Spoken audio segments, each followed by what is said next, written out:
In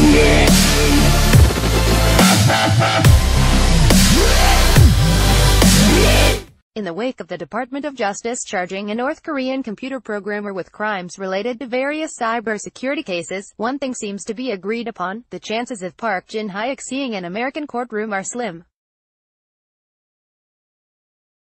However, there seems to be a rift among legal and cybersecurity experts over the way the U.S. government handled the recent complaint against the hacking unit known as Lazarus Group. Those who spoke to CyberScoop are at odds over whether the complaint shed too much light into the government's attribution process, giving North Korean hackers the ability to fix any glaring holes and improve their offensive capabilities. "I think it's a total waste of money," said Blake Darche, a former NSA analyst. "It does nothing to deter the cyber threat and makes it look like the United States can't even bring the people to justice that we charged." In the complaint, the U.S. charged Park with 1 count of conspiracy to commit wire fraud and 1 count of conspiracy to commit computer-related fraud. The bulk of the complaint is filled with digital forensic evidence that prosecutors say points to Park's involvement in the Sony Pictures hack, the WannaCry ransomware and the attack on the SWIFT international financial messaging system. In great detail, it shows how North Korea used a host of different servers, email addresses, and social media accounts to carry out its crimes. Former federal cybercrime prosecutor Ed McAndrew told CyberScoop that the charging document is one of the most detailed cybercrime affidavits he's ever seen in his decade of work. Yet given the reality that North Korea is highly unlikely to extradite Park, McAndrew wonders if the benefit to publicly unveiling those forensics outweighs the cost. "Why have we laid out in such great detail all the ways we go about building these cases when we're not going to get anything out of it?" McAndrew said. "That's great to show them that we can actually figure out who did it, but any cybercriminal worth their salt is going to study these types of documents and use them to improve their operational security." The Department of Justice has been aggressive over the past few years when it comes to using legal means to thwart nation-states' hacking activity.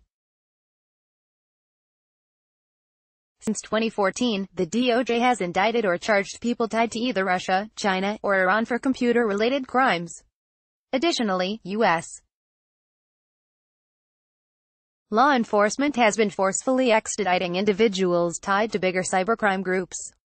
Luke Dembowski, a former federal prosecutor under the Department of Justice's National Security Division, told CyberScoop the information contained in the complaint detailed exactly what the government likes to do with these types of cases: lay the groundwork for further actions.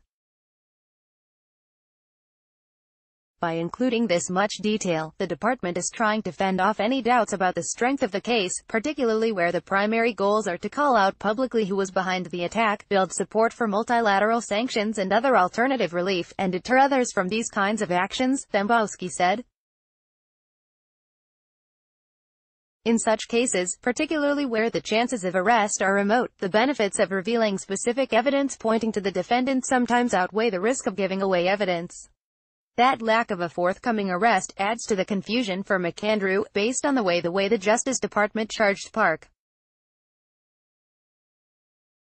While similar cases dealing with nation-states have come in the form of an indictment, Park was charged in a complaint. Normally, a complaint is brought before a grand jury, which then determines whether or not to issue an indictment based on the facts. The Justice Department didn't do that here, McAndrew explained.